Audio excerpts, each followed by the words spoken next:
warahmatullahi wabarakatuh. Halo anak-anak hebat, apa kabar kalian? Semoga sehat-sehat selalu ya. Berjumpa lagi dengan saya pada pembelajaran literasi. Sebelum kita mulai pembelajarannya, alangkah baiknya kita membaca basmalah terlebih dahulu ya. Bismillahirrahmanirrahim. Pada kesempatan kali ini, saya akan menjelaskan tentang literasi kebudayaan dan literasi kewarganegaraan. Nah, Bapak Susilo Bambang Yudhoyono pernah berkata bahwa kebudayaan itu memancarkan keindahan. Dengan menjaga kebudayaan, Indonesia akan lebih harmonis dan juga seimbang. Nah, kutipan tersebut sesuai dengan materi yang akan kita bahas pada hari ini. Nah, sebelumnya saya mau bertanya, apa kalian tahu apa itu literasi kebudayaan dan literasi kewarganegaraan? Nah, kalau belum tahu, simak videonya sampai habis ya, anak-anak. Apa sih literasi budaya dan literasi kewarganegaraan itu? Literasi budaya adalah kemampuan dalam memahami dan bersikap terhadap kebudayaan Indonesia sebagai identitas bangsa. Sedangkan literasi kewarganegaraan yaitu kemampuan dalam memahami hak-hak dan kewajiban warga negara. Contohnya, jika orang tua kalian membayar pajak, maka itu sama halnya dengan orang tua kalian telah menunaikan kewajiban sebagai warga negara.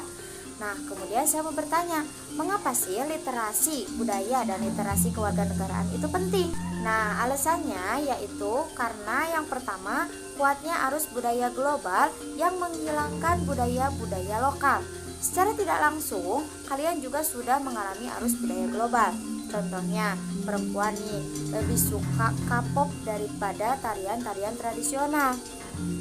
Itu sudah termasuk terbawa arus budaya global.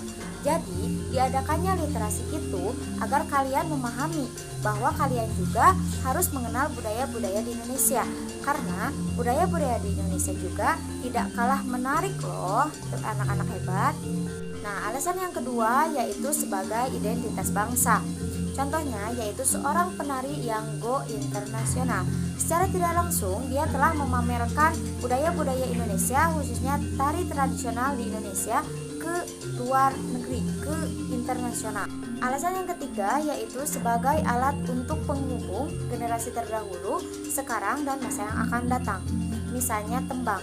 Tembang adalah salah satu jenis lagu yang ada dalam seni Sunda dan merupakan generasi terdahulu, sekarang dan mungkin masih akan dipakai di masa yang akan datang.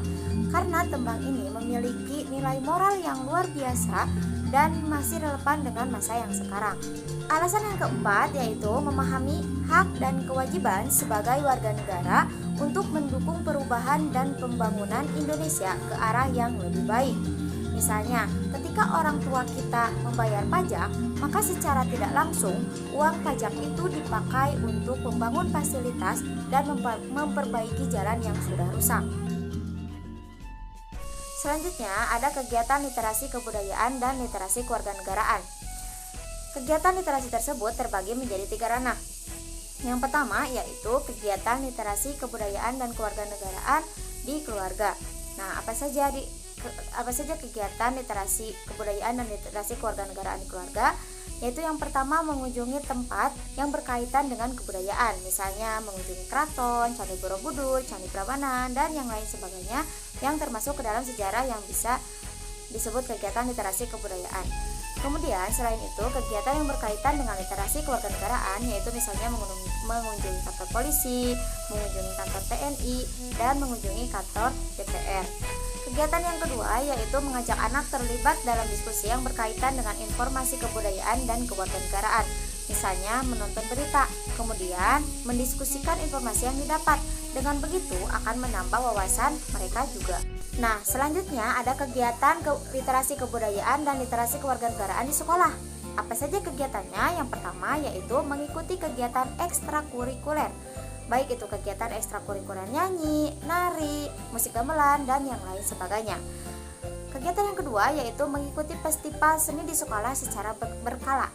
Misalnya ketika ada bulan bahasa, kemudian sekolah kalian mengadakan festival seni, maka kalian harus mengikuti festival seni tersebut. Dan kegiatan yang ketiga yaitu misalnya mengunjungi museum, mengunjungi kantor kecamatan, kantor kelurahan, tempat wisata, peninggalan sejarah, dan yang lain sebagainya. Dan kegiatan yang terakhir yaitu ada kegiatan literasi kebudayaan dan literasi kewarganegaraan di masyarakat. Apa saja kegiatannya? Yaitu yang pertama dengan menjaga kebersihan lingkungan dengan tidak membuang sampah sembarangan. Yang kedua yaitu mengembangkan taman baca masyarakat. Yang ketiga yaitu mengikuti kegiatan gotong royong. Dan yang keempat menyelenggarakan dan mengikuti pelatihan terkait literasi budaya dan literasi kewarganegaraan. Nah, itu dia yang dimaksud dengan literasi kebudayaan dan literasi kewarganegaraan. Sekarang kita sudah tahu apa saja kegiatan yang termasuk ke dalam literasi kebudayaan dan literasi kewarganegaraan. Saya harap kalian bisa menerapkan kegiatan-kegiatan tersebut dalam kehidupan sehari-hari kalian ya. Nah, sebelum saya tutup, apakah ada yang ingin ditanyakan dulu? Jika tidak ada, saya tutup ya. Sebelum saya tutup, saya ada pantun nih. Mencari peniti di dalam jerami. Dari malam hingga pagi. Sudah habis waktu kita kali ini. Semoga bisa bertemu lagi. Mungkin itu saja yang dapat saya sampaikan. Mohon maaf bila banyak kesalahan. Terima kasih atas perhatiannya. Wassalamualaikum warahmatullahi wabarakatuh. Thank you for watching and see you next video.